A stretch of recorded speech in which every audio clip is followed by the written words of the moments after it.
Okay, it is 11:05 and it looks like the waiting room is slowing down just a bit, so we'll go ahead and get started if that's okay with everyone.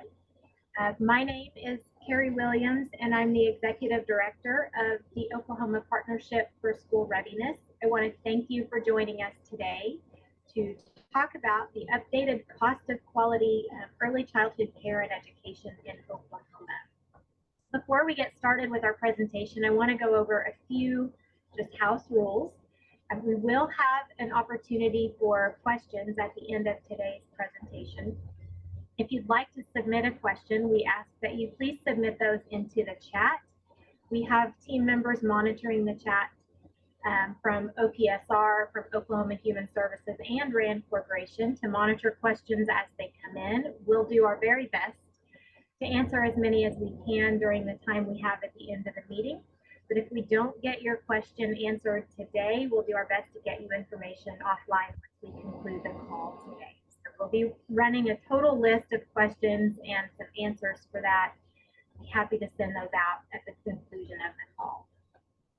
Today's meeting is an opportunity for us to share information based upon findings in a report conducted by the RAND Corporation about the updated cost of quality early childhood care and education in Oklahoma.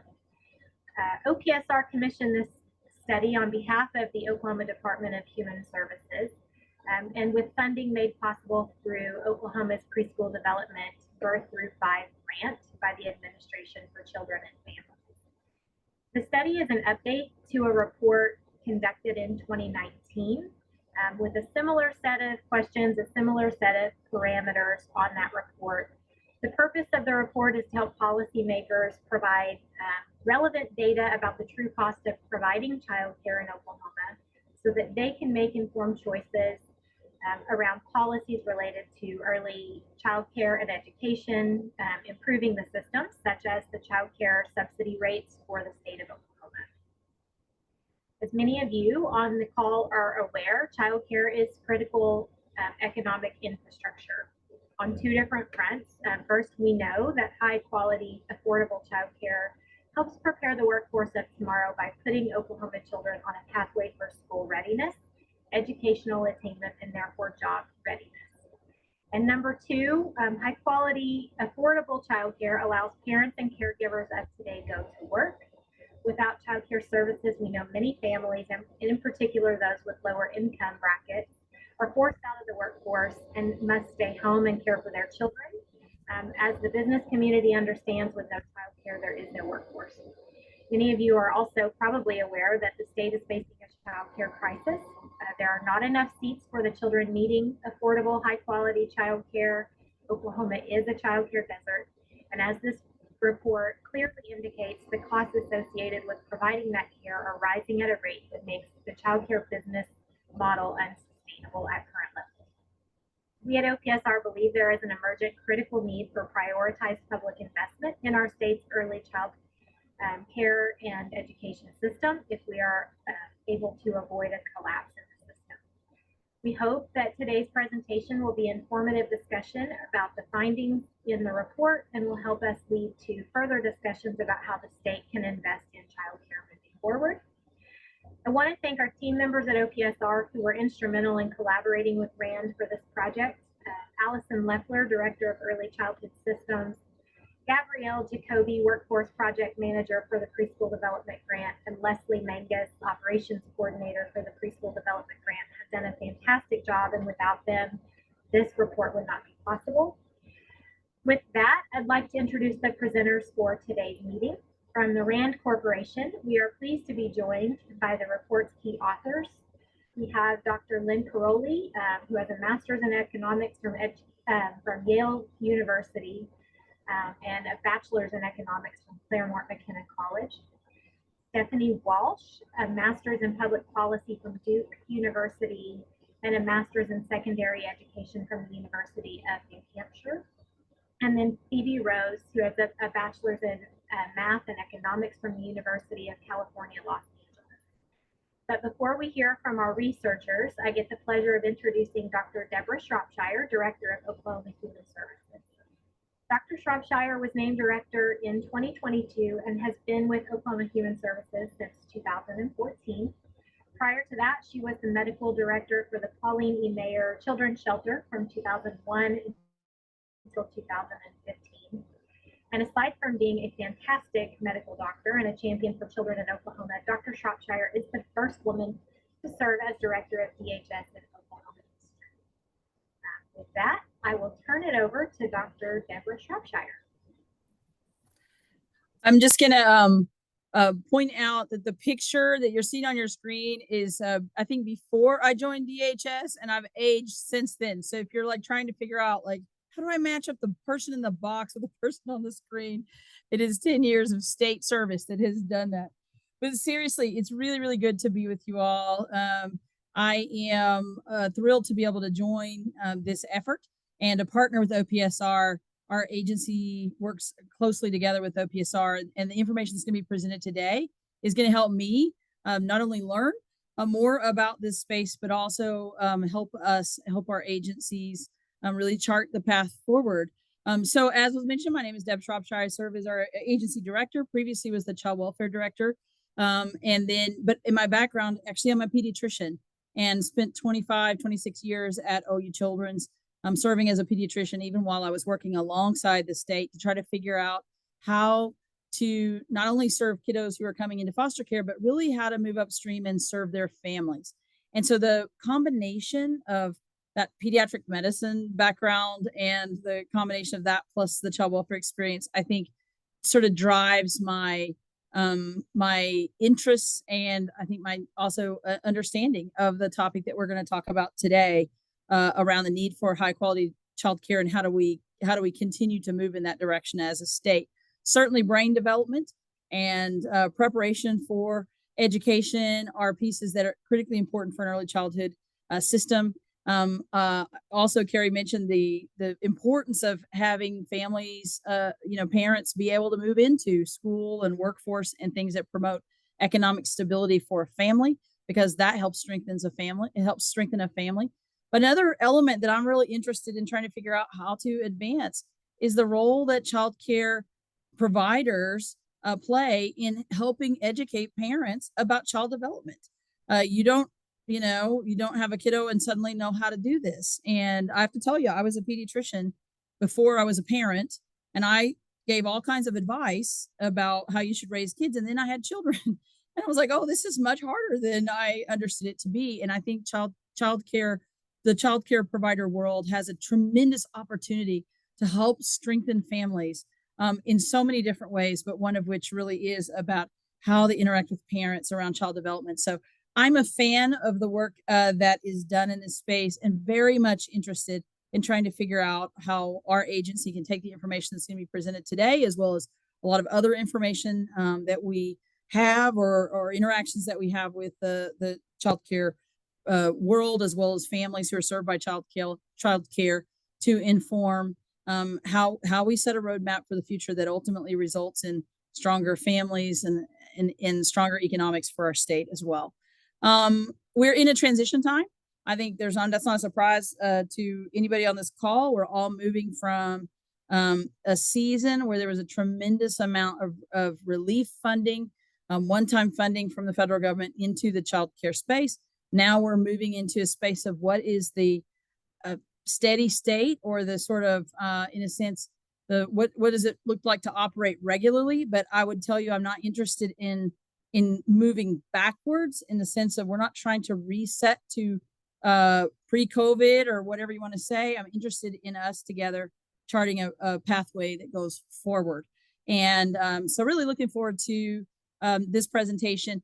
I had a chance to read the report, and there were several things that I kind of flagged as things I want to learn more about. One of those I'll just lift up for you all is conversations around other supports that can be brought into the child care provider space, including things like food assistance and things like that. So I'm going to be looking to learn about programs that we might be able to collaborate with to provide more supports to providers, in addition to conversations around cost and those kinds of things. So anyway, welcome. Thank you for taking time today to join this.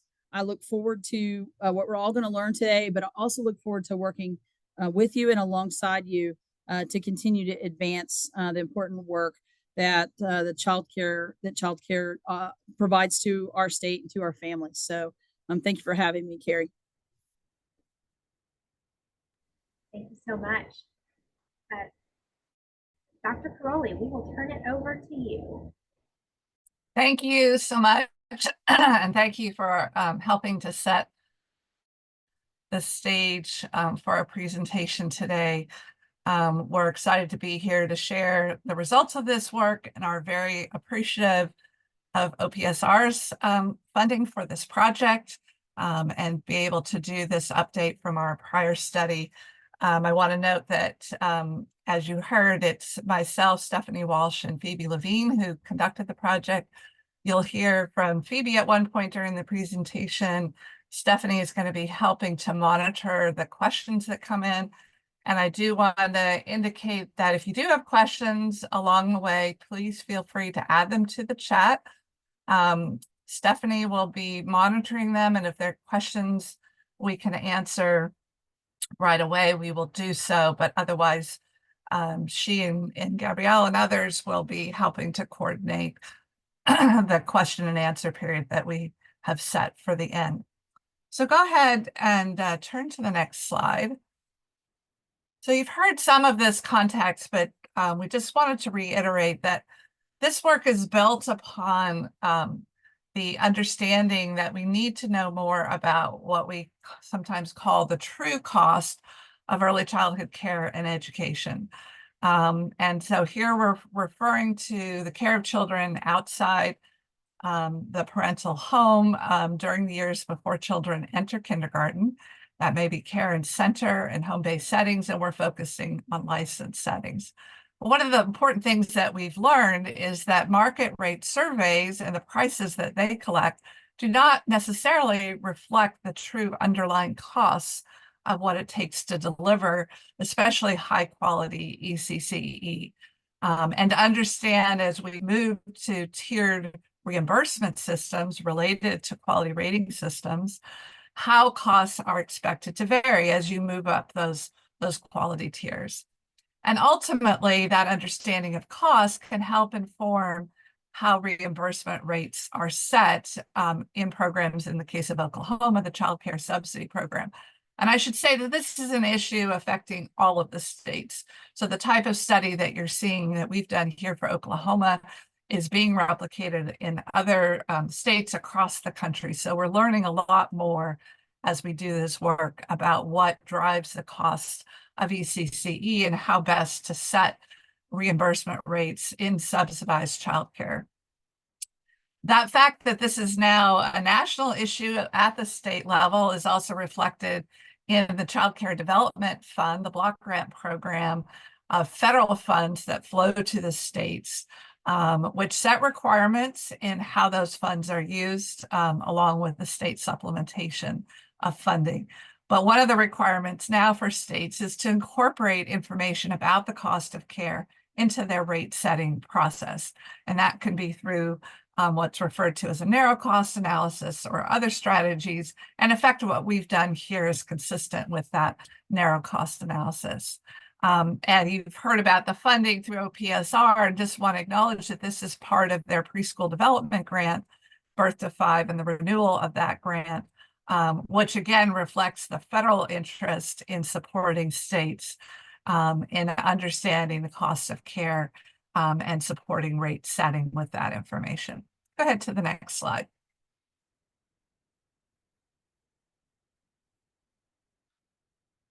So this study, as you heard, builds from a prior study we did and published in 2020 with data collected around late 2018, early 2019. So what's similar between this work and our earlier study is that we've collected data from a small number of licensed center holders. I'll say a little bit more about that in a moment. And we also use a cost model to complement what we learn from providers in their actual operations. What's new, we took advantage of the fact that our prior data collection happened just before the pandemic. I should have said late 2019 into early 2020. So our data collection process completed by the time we had the onset of the pandemic in full. And so we wanted to take advantage of the opportunity to learn something about providers' experiences with the pandemic.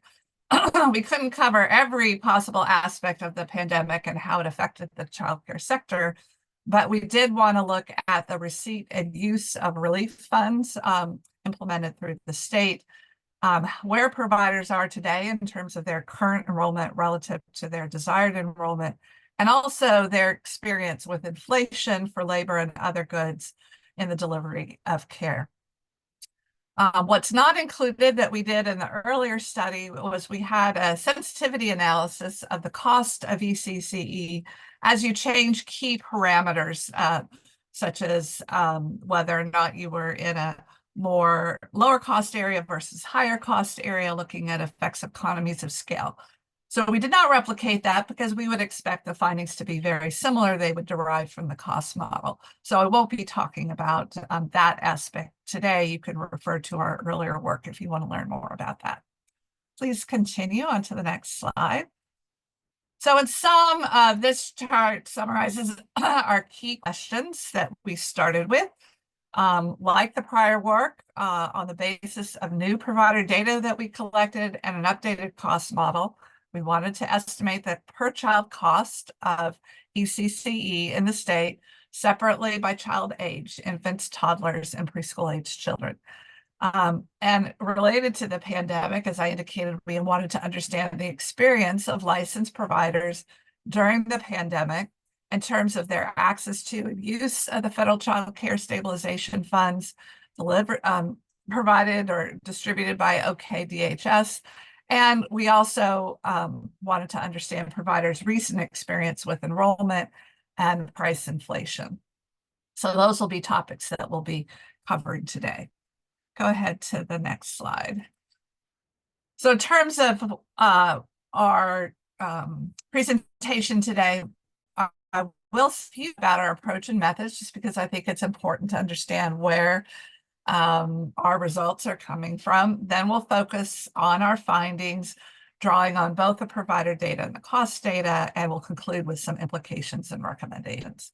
And again, I do see some questions coming through, so please continue to do so, and we'll either be trying to answer things in real time or saving them for the Q&A period at the end.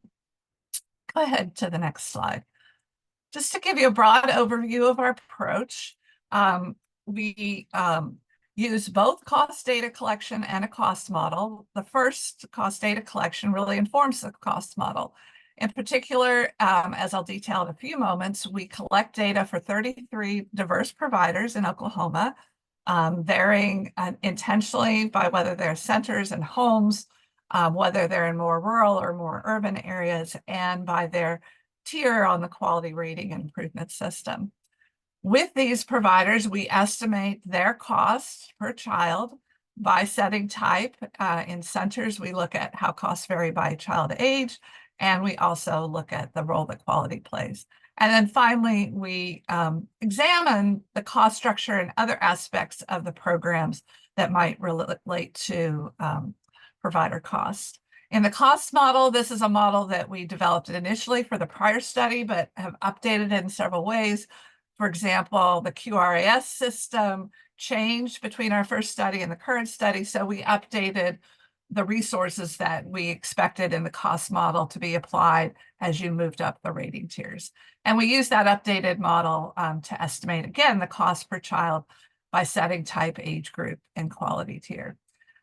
You'll see in some of our analysis, in addition to these separate pieces, as that we're able to compare the observed data with the data that comes from the model. And in both cases, we take the estimates from the providers and from our cost model and compare them with the reimbursement rates in effect for Oklahoma's child care subsidy program to see whether or not those reimbursement rates are set in such a way as to cover the true costs of care. Go ahead to the next slide. So just to say a little bit more about the data collection, we focused on licensed centers, large family child care homes, and family child care homes. The groups that were excluded, we excluded Head Start, tribal providers, state-funded pre-K sites, and informal license exempt care. So as we talk about our findings from providers, know that this is a group of licensed providers in those 3 different setting types. Some cases we disaggregate by centers, large and regular family childcare homes. In some cases, we combine the family childcare homes together. Next slide, please. An additional feature of the data collection, we wanted to summarize, and you can go one back if you want, just to focus on the orange part of the orange chart on the left side. This summarizes the kind of information that we collected from the providers, which included some basic program information and program structure and operation. The most detailed part was collecting fiscal year expenditure data. In the case of centers, we did so on a classroom basis so that we could estimate how costs per child differed if a classroom was serving infants versus if it was serving, say, 3 or 4-year-olds. So that's a fairly detailed amount of data collection. We also collected the information that I referenced related to COVID-19. And as you add one more slide on the right, you'll now see a little table that shows you how our 33 providers are distributed across their rating level and across their setting types, centers, and the 2 types of family child care homes. You can see that we had relatively few 1-star providers just because Oklahoma's quality rating system is now matured to where more providers are in the 2-star and above level. We then have a concentration of providers within those 2- and 3-star and 4- and 5-star groups. We have roughly a similar count of centers, 16 in total, as we do family child care homes, 17 in total. But you could see we have slightly more of the large family child care homes compared to the small. So this is the group of providers that we'll be talking about when we summarize our findings for these 32 different providers, 33 different providers. And just want to acknowledge their contributions. We do not name them. We keep their information private. All results are aggregated. But we do want to acknowledge their contribution and the time that they gave to participate in this study. Go ahead to the next chart. So in terms of the cost model, just a few things here to note. So we start with a set of assumptions, in many cases related to what we had in the prior model, but we did update for various features, such as the change in the QRAS since the last work was done. The QRAS, for example, went from 4 tiers to 5 tiers, and at each of those levels, some of the requirements changed, which meant we had to estimate what resources we expected would be needed in order to meet those quality standards.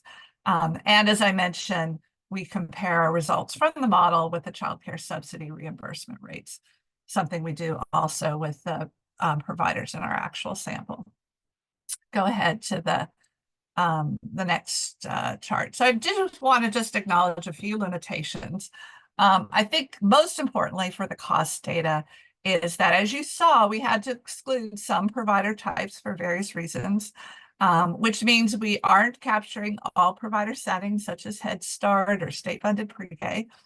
The data from our providers is a relatively small set of all of the licensed providers in the state, which when we drew our sample was roughly 3,000 or so providers. Once we made the reductions to the group we were focusing on, it's still about 2,000 providers.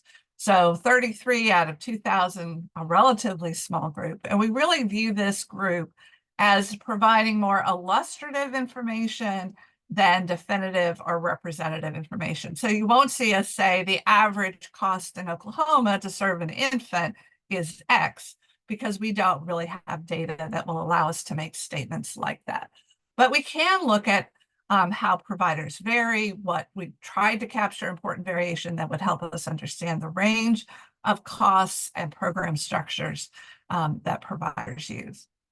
The other thing that's important to note is we're going to be talking about cost data. but many providers don't have very detailed records of their expenditures. So there's a lot of variation in the extent to which that information is accurately captured. We did not independently try to verify the self-reported information from providers. Again, that doesn't mean that this information isn't useful. What I would suggest is that as you look at numbers, you not focus on the dollar or the tens, but looking at the values that are in the hundreds or in the thousands, so that we can give you a sense of what we would expect to see with the statewide representative sample, although our precision down to the dollar or cents is not there to make statements that are that precise. On the cost model, as all cost models, we are doing our work based on a set of assumptions. We think those assumptions are reasonable and consistent with the literature. And we do look at some variation in how we would change the assumptions and what the results would be. Another difference with the cost model is the model is designed to value all resources, whereas when you look at providers in the real world, many of them have discounts. For example, they may have discounts on the rent or utilities, so that what we capture in a cost model is the true comprehensive costs, but providers themselves, even if all the other parameters were the same, may have lower costs because of those kinds of discounts in the resources that they use. Go ahead to the next chart. I do want to also, before we jump into results, provide some context that I think is important for understanding our work and our results.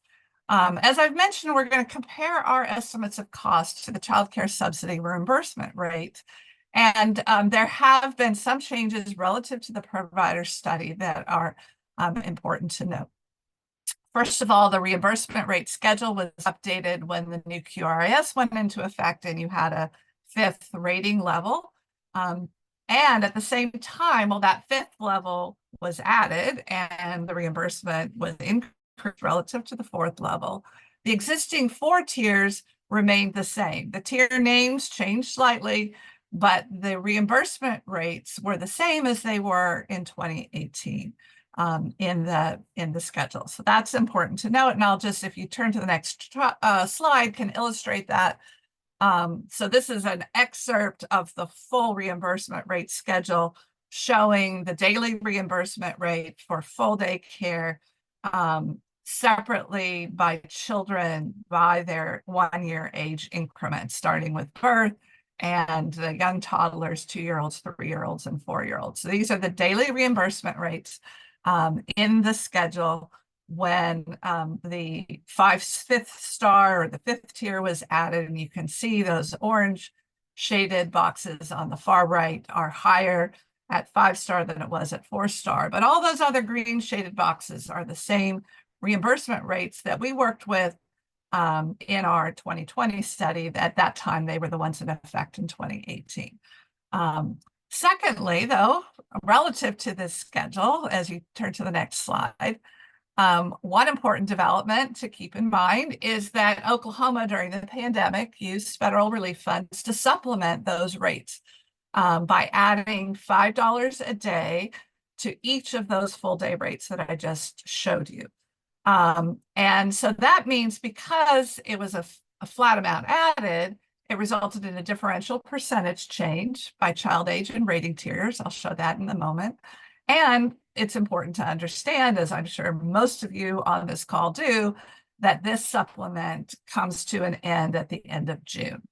So as we do our work, we're going to be looking at the reimbursement rates in effect through June 2024. In other words, with this $5 a day add-on, but also what reimbursement rates look like when the reversion back to the prior schedule in effect since 2018.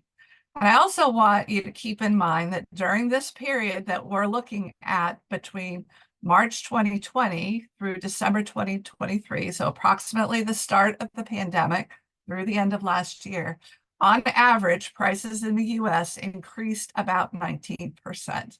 Unfortunately, we don't have a way to say what happened to Oklahoma's price changes, because the current the CPI, the Consumer Price Index, is not calculated at the state level, but we would expect Oklahoma to be somewhere at least in that range of 19% over that roughly 4-year period.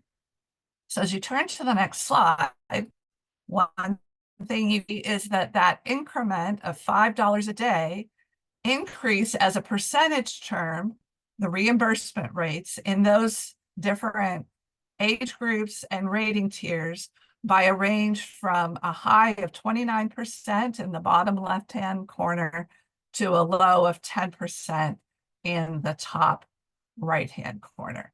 And the reason for this differential is that as you add a flat amount, $5, to a lower per day reimbursement rate, as is the case for one-star providers, you have a bigger percentage increase than when you add that $5 a day onto a higher reimbursement rate, as you do with 5-star providers.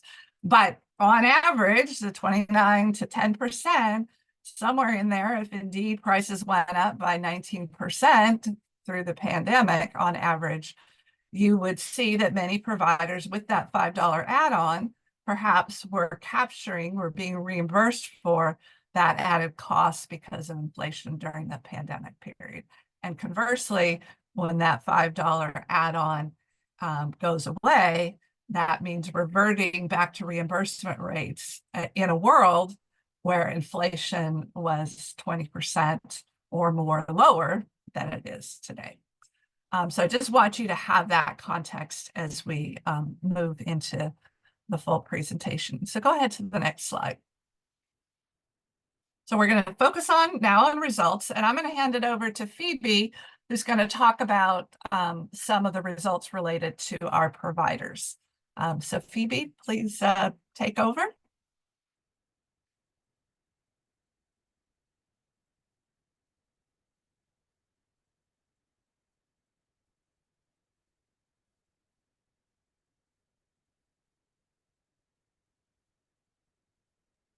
Phoebe, you might be muted.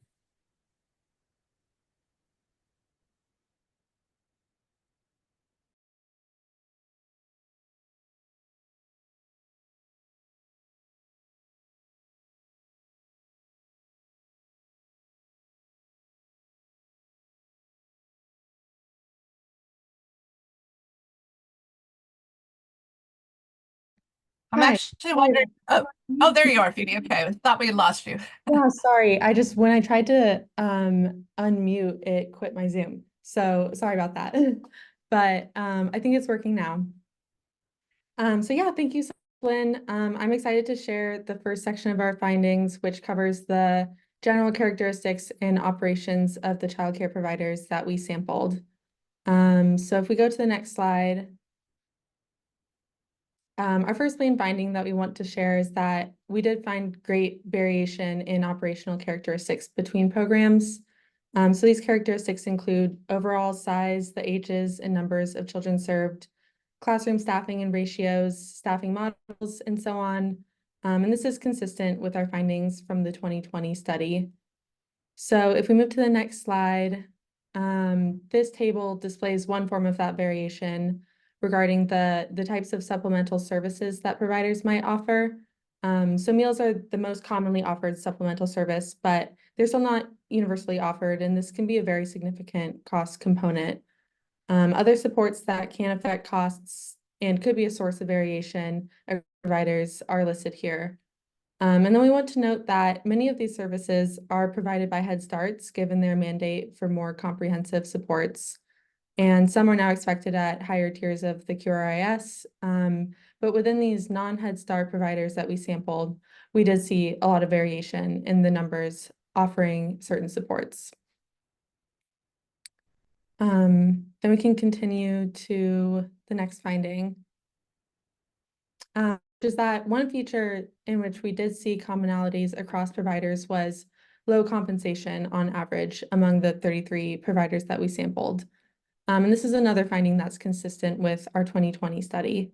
And this showed up in salary differentials, but also in the nature of non-cash compensation. So the table on the next slide will expand on those. Yeah, this table of benefits for full-time staff shows that it's relatively rare for full-time staff to receive access to more costly benefits like retirement, savings, and health insurance. So while it's common for centers to pay their full-time staff to attend staff meetings, which is a feature offered by 14 of the 16 centers, just one of the 16 centers offered retirement savings, and only 6 fully or partially paid health insurance coverage to their full-time staff.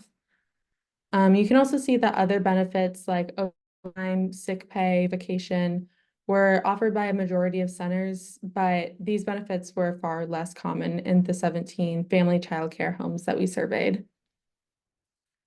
We can continue. Okay, and then while we did not collect information on revenue amounts, we did ask providers about their revenue sources. And in their responses, we saw a significant variation within and across both center and home-based settings. So the next table goes over those. In terms of public sources, participation in state and tribal subsidy programs was common but not universal. And then participation in the USDA Child and Adult Care Food Program, that was also slightly lower for centers, with 8 out of 16 centers participating, but higher in homes, 14 out of the 17 using the program. And then, as you might expect, all 33 providers relied on parent tuition or fees as private sources of revenue. But other private sources were either unseen or very uncommon. Only one provider from our sample received any kind of contribution from the employers of parents. And then three providers, all centers, used special events or fundraisers to supplement revenue. And we can continue. And then before we turn to the findings on the cost data, I do just want to stress that it was a challenge for us to collect all of the data that Lynn will talk about next. And we're very, very appreciative of the time that our respondents gave to this part of the survey. But we found that some providers, it was challenging to provide the detailed information that we were looking for. And this has the potential to affect the precision of our cost estimates, which is another reason to view results based on the provider data as illustrative rather than definitive. So this will be an area that we'll mention again when it comes to recommendations. Yeah, thank you all for your attention. I'm gonna send it back over to Lynn now for the cost results. Great, thank you, Phoebe. And Phoebe spent a lot of time on the phone, and Stephanie as well, working with providers to gather and report the information that we were looking for. So they're intimately familiar with the experience of collecting this kind of information. Go ahead to the next slide. And so now we're going to segue into results based on the provider cost data. And again, you'll see the use of the term illustrative providers because we're really trying to think of this as a group that's helping us understand how providers structure their programs and the resulting costs. And so first of all, for this group of illustrative providers, we do see quite a range of per child costs, both within the same provider type, within centers, as well as within the same rating tier. And I'm not going to be presenting any of the averages today, but to show you the ranges, again, because we don't want these results to be interpreted as providing valid state level averages that would mean we'd have a much larger representative sample to draw from. So go ahead to the next slide. So this chart is organized as a table which shows for centers a breakout by the different child age groups by 1-year increments, and for family child care homes, the 2 separate types, the larger family child care homes and the family child care homes. You'll notice on the latter, we have imputed in this result income to those smaller family child care homes because many times they could not tell us how much they were earning or the profit that they were making as a result of operating their program. And so we made some imputations, both accounting for the owner-occupied value of the home as it relates to the childcare business, as well as imputing a salary for their time. And we show in the columns the minimum per child estimate on a weekly basis, the maximum in the next column over, and the number of cases. And you'll see in the case of centers, even though we had 16 centers overall, not every center had a classroom. So 15 out of the 16 centers had a classroom with infants from birth to 11 months. We had more classrooms across the centers, 20 in total, with classrooms for children from 12 to 23 months and so on. So that is affecting those counts as you move along the rows. So what's quite striking here is that there's a wide range in the cost per child on this weekly basis. And in the report, you can see estimates where we annualize it or look at it on a daily basis as well, in these across these different sets of providers within the same setting type. And the differences can be as much as 2 or 3-fold, if not more, depending upon the age group. And again, this reflects the fact that providers are making distinct choices about how they structure their programs, the staffing models that they use, the compensation, both cash salary and other benefits for their staff, the other resources that they employ, the administrative structure and their operations. So there's a lot of ways in which providers make these decisions about how to operate their businesses that then affect their costs. Go ahead to the next chart. Another type of variation we see as a result is because the reimbursement rates for the subsidy program are fixed for each of those cells that I showed you, for example, age group and provider type, we're going to see a range of the extent to which providers' costs would be reimbursed given the reimbursement rates. And what we'll see, I'll show you some results in a moment, is that rooms serving infants are much less likely to see that their costs are covered by the reimbursement rates. And it's true also for the small family childcare homes. For the other age groups and the larger family childcare homes, you'll see percentages that exceed 100, meaning the reimbursement rate potentially would cover more than their costs. And it's important to keep in mind that we may not have the complete cost estimates for providers to do this comparison, and providers may be adjusting their model, their program model, and the resources they use if they have a lot of children who with the child care subsidy, so they're relying on that as a source of revenue, they may be adjusting their cost structure to match what those reimbursement rates are. So just to, again, illustrate this with specific numbers, on the next chart, you'll see the same structure that I showed you a moment ago. And now what I'm showing is the percentage of cost per child that is covered by the reimbursement rate. And I'm using 2 versions of the reimbursement rate. The first column is the average percentage of costs that would be covered without the $5 add-on. So if you like the old rates or the rates starting July 1, and the average with the $5 per day add-on. And again, the number of cases in that far column. So like I said, for children from birth to 11 months, the costs that we see for our group of providers, about 73% of those costs would be covered under the reimbursement rates that existed prior to the pandemic. That goes up to about 82% when we account for the $5 add-on. So on average, that's a group that is not being fully covered. Again, this is an average and it's a small sample, so some providers will have less of their costs covered, some will have more of their costs covered. As we move down to the older ages and centers and looking at the large family childcare homes, on average, they're seeing a higher percentage of their costs covered, although again, it varies. It's not strictly in line with the increment in child age. And the add-on does increase by some percentage, the percentage of costs that are covered. Again, this is with a small sample and may not reflect all of the costs that providers face. But you get a sense here that especially for infants, to some extent, those children 12 to 23 months, the reimbursement rates on average may be barely covering full costs. The reimbursement rates may do better when we look at some of these older age groups. The other thing to note is that I haven't disaggregated by the quality tier, although the reimbursement rate that we use for each provider to make this percentage calculation was their specific reimbursement rate based on their quality rating. So go ahead to the next chart.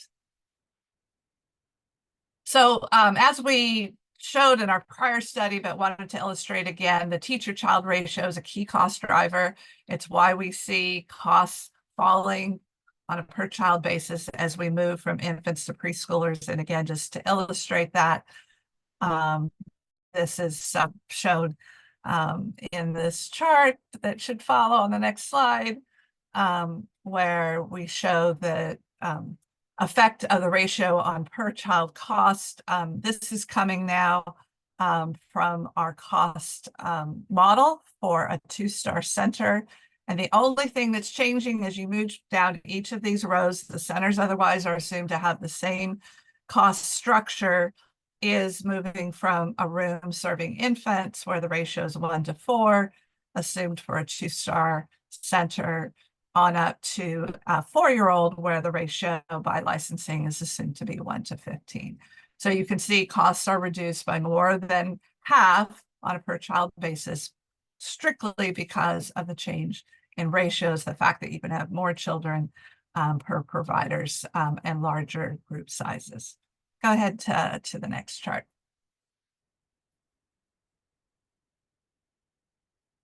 So another finding from the cost model is that based on our assumptions, we are estimating that cost per child does increase with the quality tiers. And so that's related to the fact that there are changes we've assumed in ratios as you move up quality ratings.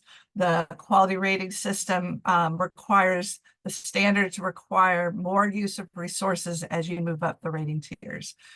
So having a system that results in higher reimbursement or higher quality on the rating tiers makes sense. And just to illustrate that, in the next chart, which in the green bars shows you the same bars I just showed a moment ago for a 2-star center, and the orange bars now add on for each of those age groups, the 5-star center. So you can see the estimates go up considerably. Again, some of this is a function of the ratio changes, and you can see those marked in the labels to the left of each of these bars. For example, the 0 to 11 months, the infants, the ratio is assumed to be the same regardless of your rating tier, because Oklahoma has a relatively low ratio under licensing for infants that's consistent with what you would expect to see for a center serving infants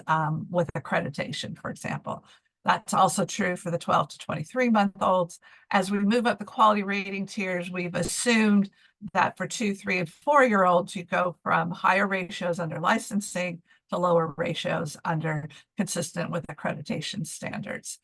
So that's partly responsible for those cost increases, but it's also other requirements that higher rated centers would expect to have, both as they operate as an organization, but also in their the services that they deliver to children. Go ahead to the next chart. The other thing that we see is that the cost recovery, given the subsidy reimbursement structure, also varies across child age and provider type. So go ahead to the next chart. This is one way of summarizing, again, the percentage of costs covered based on the reimbursement rates, and now our model-based estimates of cost. To look at the percentage of costs recovered using reimbursement rates first without the $5 per day add-on. That's the first row, for example, in a 1-star. Then the next row is for a 1-star with that $5 per day add-on. And you can see that those percentages of costs recovered, in our case, based on the estimates accounting for quality and the quality tiers, are almost always below 100%, but they're especially low for the infants birth to 11 months. They get closer to full cost as you move to some of the older age groups and some of the higher rating tiers. I've omitted the 4-star group, but that's in the report. And so you can also see the effect of the $5 a day add-on accounting for more of the cost, but it's a relatively small increment. Another way that we think it helps to see these findings, if you turn to the next chart, is graphically. So what we are doing here is showing you in the top chart, this is a chart specific to children from 0 to 11 months, so the infants, and each bar shows you the cost. Oops. Now I'm just seeing that these charts are not showing a bar. Can you switch to the next chart? Okay. Sorry, we will post these slides with a version that includes a bar that shows you where the reimbursement rate falls relative to these costs, which are now shown on a daily cost basis. And you can see that those bars fell well short of the estimated costs from the model. So it's just another way of viewing the cost structure versus the current reimbursement rates. So let's move to what's now, it should be slide.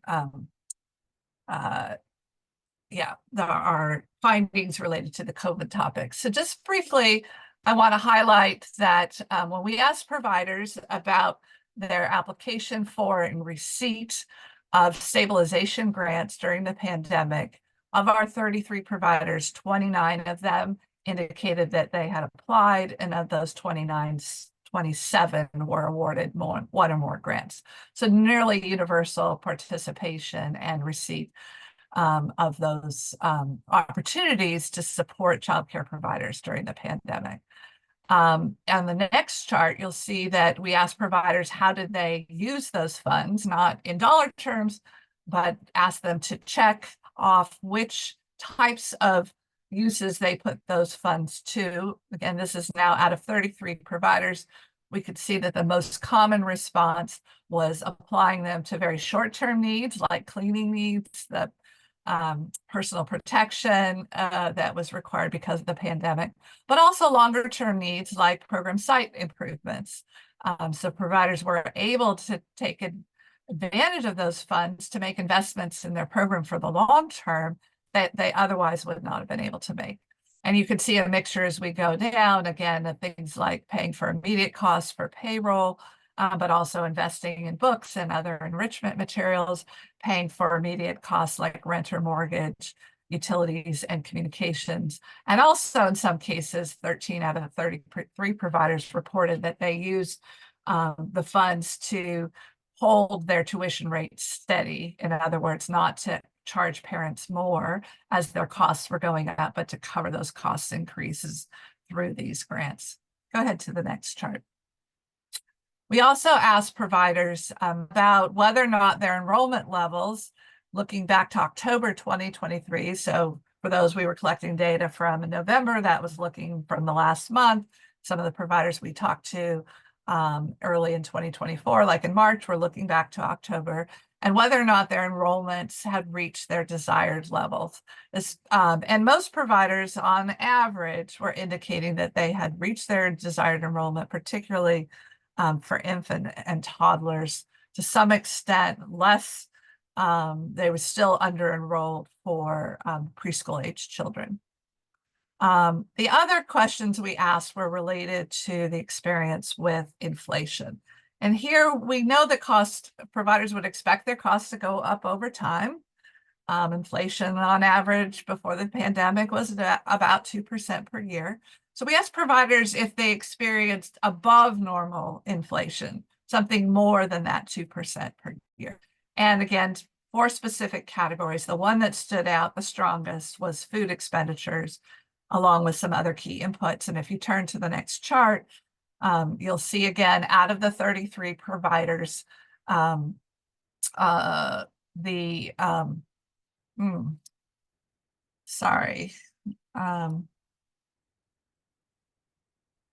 this looks like it's didn't insert the right, we've not got the right chart illustrating inflation here. So apologies for that. We will fix that in the posted slides. But the bottom line is that the most common response on the part of providers was that food inflation was well above their normal expectations. And some of the other categories, some of the ones related to their supplies and materials, were also higher than normal. Go ahead to the next chart. We're now moving to closure in terms of thinking about the implications and recommendations from our work. So go ahead to the next chart.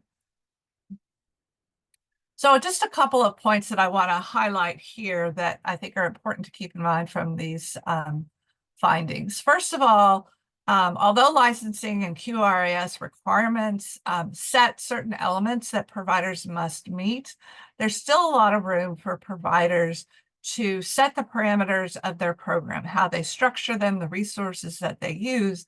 And that means providers do not operate in a single uniform way. There's no cookie cutter way of delivering early care and education. So we have to expect that provider costs are going to vary based on these choices, along with things that are related to structural features that we regulate through licensing or that we incentivize through the QRAS.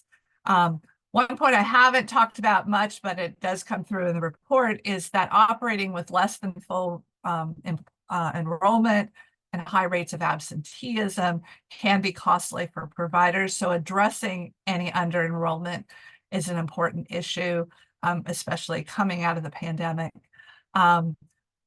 We talk about the fact that providers are challenged in many cases from having accurate financial data. And so there's a lot of opportunity, I think, here to support providers in their financial literacy and business management, especially in a period like the pandemic, to have good, accurate information about your costs, how costs are changing with changes in enrollment and other factors is really important, as any business operator would want to have. So supporting providers in their ability to operate as financial enterprises is very important. And then gaps in provider participation in the child care subsidy program, or as we mentioned, the child care and adult food program, merit attention. I think there are opportunities for more providers potentially to participate in those programs and the associated revenue. Go ahead from the next chart. From the cost perspective and state policy making, we think the type of study that we've done here and similar studies being done across the country for other states provide important information that states generally haven't had in the past to understand the costs of care and to use that to inform their rate setting. Some of the policy considerations that come into consideration include the fact that we know costs vary. Which of those cost variations should be reimbursed? If a provider offers transportation, should they be reimbursed more than one that doesn't? If they have a subsidy to their cost of their space, their facility, should they be reimbursed less than a provider who's paying full cost? So those are decisions that states around the country are having to think about as they think about cost in relation to reimbursement. And then the importance of having real-time information, both for providers to have it for themselves, but also for the state and policymakers, so that as they make decisions like adding $5 a day in a reimbursement rate, they can see what that means in terms of how it might affect providers in their cost structure and the ability to reimburse them for changing costs. Go ahead to the next slide. The report includes 4 recommendations that I'll just briefly highlight here, and maybe we'll talk about more during the Q&A. First of all, we think that there are opportunities to use the type of cost information we've collected and the cost modeling to reconsider the current child care subsidy program rate structure, reimbursement rates, that schedule, especially with the $5 supplement from during the pandemic coming to an end, and a set of reimbursement rates that were established back in 2018. There's an opportunity for the state to revisit that. We know that going to involve more resources, but all the states are having to look at the fact that costs have been going up over time, and that they need to recognize that in their reimbursement structures. We also think there are opportunities for tying increased subsidy reimbursement that goes along with higher quality ratings to perhaps more requirements related to how those resources are used. So as an example, some states are experimenting with using salary scales such that providers who are, say, at the 5-star level would be compensating their staff at higher levels consistent with the salary scale and being reimbursed accordingly. But that's important then to get those reimbursement rates aligned with how costs are likely to vary. We also think the state has an opportunity to support providers in their participation in other subsidy programs like the Child and Adult Care Food Program, and to ensure that providers have access to supports to help improve their financial literacy and business practices. So those are opportunities for the state to provide technical assistance or other supports. Again, learning from what's happening across the country as other states look at these opportunities as well. So I will stop there, and thank you for your time. And I know there have been a lot of questions coming through, so we look forward to responding.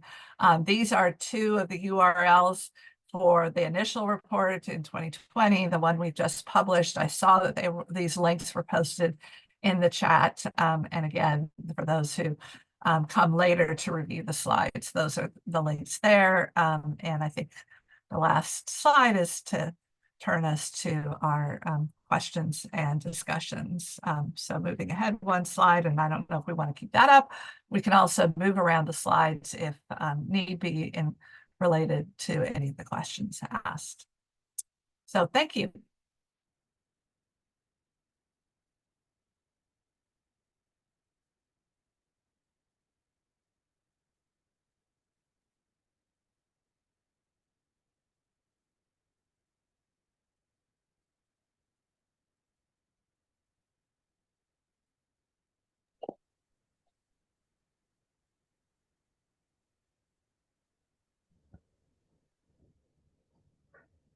Okay, thank you so much, Lynn and team from RAND. We appreciate the presentation today. We do have a few questions in the chat. Pull those up. Again, if you have any other questions, please do put them in the chat.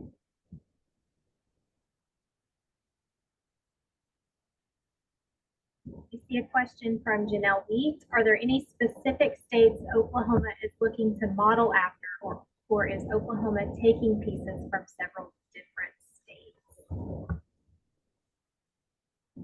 Yeah, I'll just try to answer quickly first that I think there's an opportunity for Oklahoma to learn from other states what other states are doing. Right now, there's kind of 50 state experiments going on about how to come out of the pandemic, how to address these issues about quality and costs of care, how to support providers in other ways beyond reimbursement rates. And so I would encourage the state, to look widely. I could also turn this to Carrie or to Dr. Schroff to see if there are other states that you all look to as kind of comparison states or models for the work that you're doing. So feel free to add to my response. I can take a stab, and then Carrie, if you want to add to, you can. How about that? Perfect. So here's the kinds of questions that I think I've been asking. First of all, the idea of looking to other states. We've certainly been participating in a lot of conversations, both with the federal partners, Office of Child Care, as well as other state leaders in in two things really about how to move in this transition time that I mentioned earlier between COVID to something that's a new steady state, as well as some of you may be aware, there's some new federal rule related to childcare and how payments are to be made that will be enacted over a little bit of time. The original rule that came out talked about enacting this spring, but actually they provided a waiver option for states because the federal government realized that almost no state was actually able to implement as quickly as the original date. So if not all, the vast majority of states are planning to utilize that waiver and implement over the next 2 years. Doesn't mean it'll necessarily take 2 years for everybody, but it's going to take up to 2 years. So all of that to say, we've been talking with other states and about both issues. How do you come from pandemic to kind of stable? And then also, how do you move into the new federal rule? And we'll continue to do that. I've been asking questions a lot about how, what about states that look kind of like us? So states that may look like us in the way we make payments, in the number of children that we serve, and some of the eligibility. How are states that are similarly aligned? What are they doing? As well as asking the question about who are the states out there that are in a sense doing things the best, whether that's around quality, whether it's around support for families, whether it's around coordinating some of these various elements of a program to ensure that programs are affordable, those kinds of things. So I would not have an answer that says, hey, we're looking at that state and that's the model we're going to do. What I will tell you is we're asking lots and lots of questions about who out there is doing something that seems to be working and that we think we could implement in our state. And so those are the conversations I'm having. Certainly if there's folks on this webinar who have particular model that they've seen somewhere else that they want to make sure that I'm paying attention to and our team is paying attention to, please flag us with that, because as Lynn said, there are, every time I ask a question of another state, I get 50 different answers. And so it is kind of a lot to sort through, but we are looking at other state models. Also, I saw a couple of comments about the 5-day status. And what I would tell you is that the $5 a day add-on is not ending June 30th. We will be working towards some new rates and we'll keep you updated on that. It's my desire to ensure that we are in good communication as there are changes, including changes, again, coming out of some of the one-time money and things like that. So do expect to be seeing a lot of communication this summer as we kind of move through this transition period. But the $5 a day will not end June 30th, and we'll keep you updated on new rates going forward as those are developed. So hopefully that helps with that answer. And then I don't know, Carrie, if you have other comments on the other states that maybe OPSR particularly pays attention to. Sure, absolutely. And thank you for clarifying on the $5 a day additional rate. That's been a constant question that we have heard before, after, during the webinar. I mean, that is just a question we hear very often. And so I appreciate the additional clarification there. OPSR is working with several states. We are a part of a national alliance of early childhood sort of state advisory councils who work together toward good policy. One of the states that we are working with currently, or that I wouldn't say even modeling after, because we all sort of started this similar support at the same time with COVID relief funding, which was the categorical eligibility for child care subsidy for the early childhood workforce. That is a support the state of Oklahoma really led the way in putting into place. They were one of the very first states, maybe the first state, to adopt categorical eligibility. What that means is waiver of income from a qualifying factor for child care subsidy for those who are working in child care programs. It's been a really powerful recruitment and retention tool for the state of Oklahoma, and nationally is sort of a model that's being adopted on a permanent basis. The state of Kentucky would be one example. They also implemented categorical eligibility during the pandemic and have written legislation to make that permanent. They were using COVID relief funding initially as well. They have now added a budget line item to support that through legislation in Kentucky.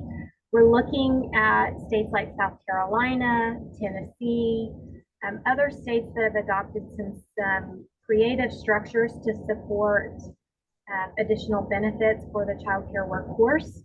Wages, low wages in the early childhood field is not unique to Oklahoma. That is a national problem, a national discussion, and so we are very actively working with some other states who are also working on this issue. So those would be a couple of examples of states that Oklahoma is working with right now. I've got another question here for Rand. Did you note if the providers that provided additional supports were accredited programs or had higher QRIS levels? Lynn, I think that's a question for you. So, Carrie, can you just repeat that? I'm not.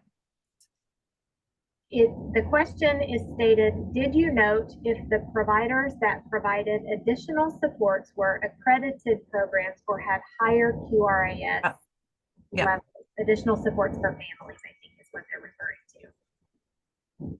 Yeah, so because we had a small number of providers, we didn't try, and not as much variation as we had hoped for across quality rating tiers. We didn't try to do a lot of comparisons across providers in the rating tiers and some of these characteristics. We found only a handful of our providers were actually accredited and reported to us that they were accredited despite being at those higher rating tiers. And so it was unclear to us whether that was accurate information, but the link between accreditation and rating tier wasn't what we expected to see. And I expect if we did do that comparison, we might find that, the ability to offer, the handful that offered retirement savings or health insurance benefit, either were, private providers that did not rely on the subsidy system and charged higher tuition to families, and so had more resources for that kind of thing, or they may have been operating at a higher tier and feeling that they needed to do that to attract their staff, to competitively attract the staff that they wanted. But it is, I think, something that's important to understand is which providers are able to offer some of those benefits. In many cases, as small businesses, it's hard to afford those kinds of benefits for your staff. So the use of shared services models, some states are using models where childcare providers can access the state health insurance marketplace to access lower cost health insurance plans that the childcare provider then pays for.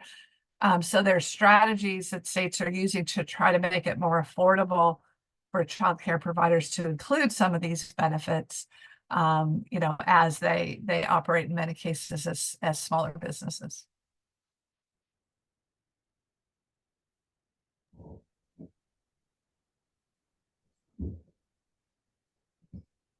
Got a question also, Lynn, for your team. Costs as defined by the data collection from the sample set, is there a percentage of reimbursement compared to the market survey? And how the additional $5 a day increased by age level with that addition? I might need, it looks like Janelle Wheat maybe submitted that question. Can you clarify? How is your Yes.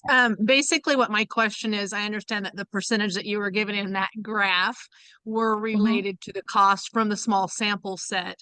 But I know Yeah. that there has been, and I understand the larger sample set is from 2021, but the percentage of reimbursement rate compared to the market survey, albeit old, what those reimbursement rates are compared to market rate, because obviously you provided the cost here.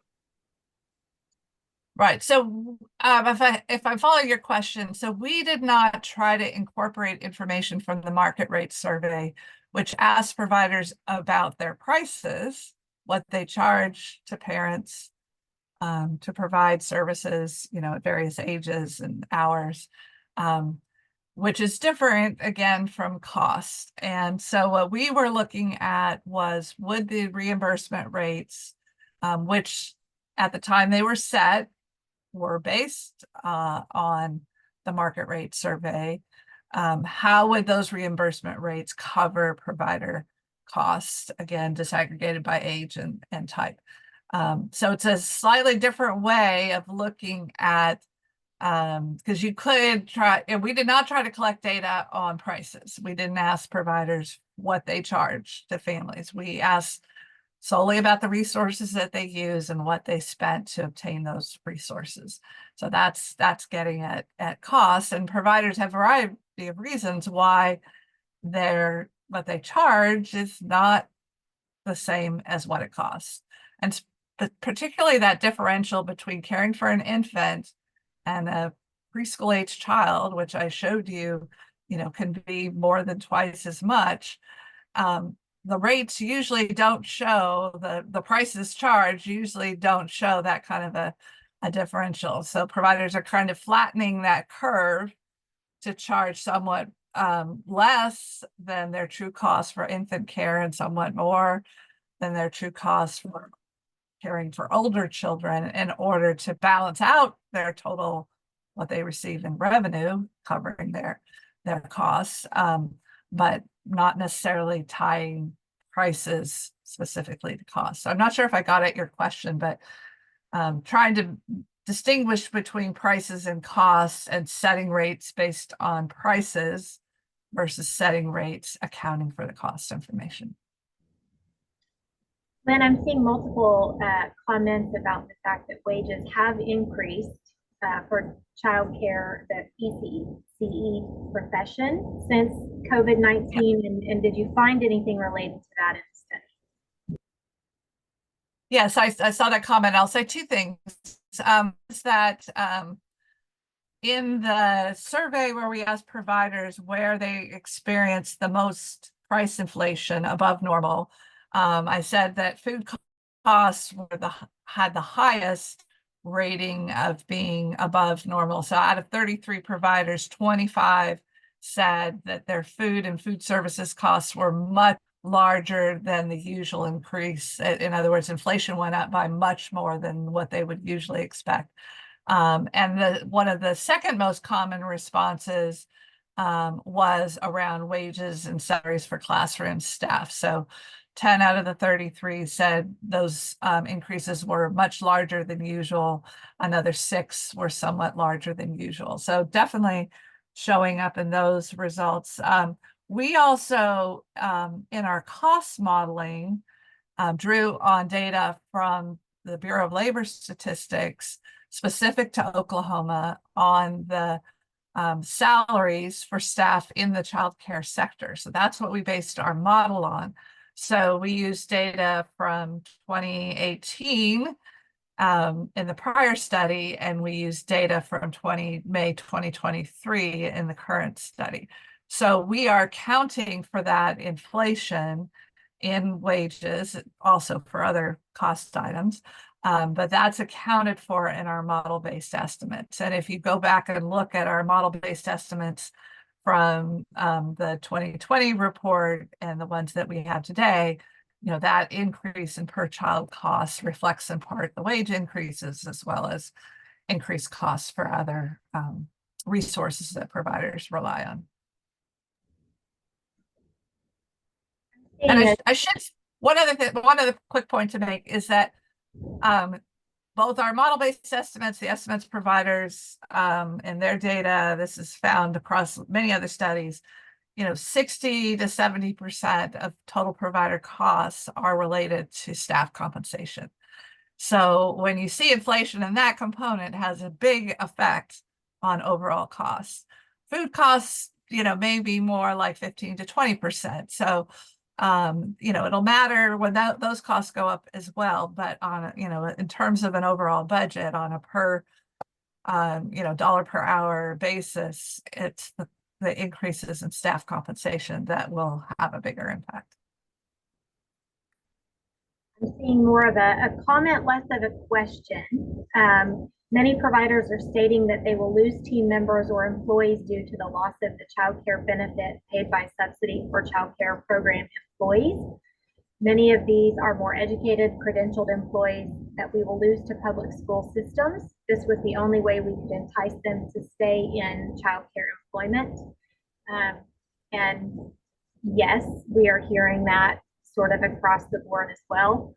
That is the reason we've advocated for policy to maybe make that benefit permanent. OPSR and Oklahoma Human Services have worked together to identify a funding stream to extend that benefit beyond June the 30th, which is when it was set to expire, to September the 30th at this time. And so it is something we're continuing to work on, and your concerns are well noted. We are hearing that sort of across the board.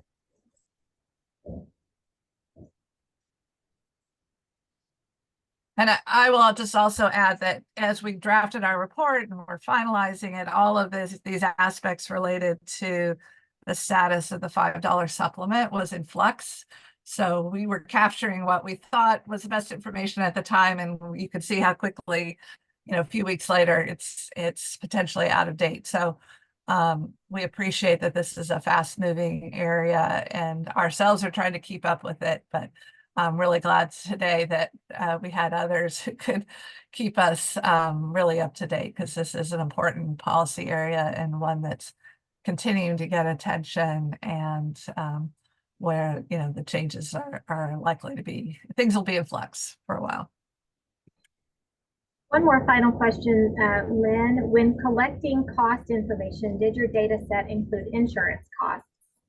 As we've seen a huge increase in this area. Yes, that is one of the cost elements that we included in our data collection tool, as well as in our model and cost model.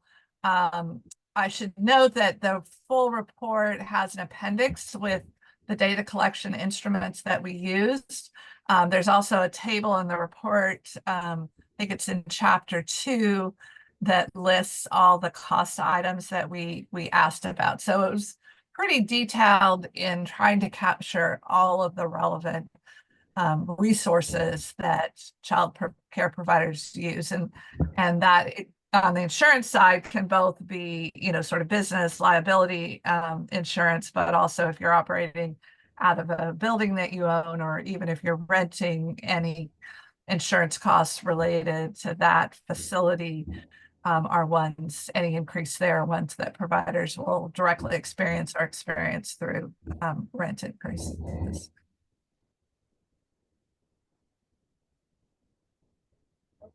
I'm not seeing any further questions in the chat right now, but if you do have any, please feel free to email them to OPSR, and we will get those answered to the best of our ability. I do want to thank Dr. Caroli and her team at RAND Corporation for their support in conducting this follow-up cost modeling study for OPSR and Oklahoma Human Services. Thank you to Dr. Shropshire for taking the time to be with us today and to answer questions and speak about the priorities at Oklahoma Human Services. And thank you all for participating and for the robust discussion around this really important topic. OPSR is always working to improve the Oklahoma early childhood system, and really appreciates the partnership not only of Oklahoma Human Services, but also of all of you in that work. If you have any questions, please don't hesitate to reach out. And again, the report is linked on our website, on RAND's website, and in the chat. We'll try to get you as many opportunities to review this information as possible, but we appreciate your time today. And with that, we will end right on time.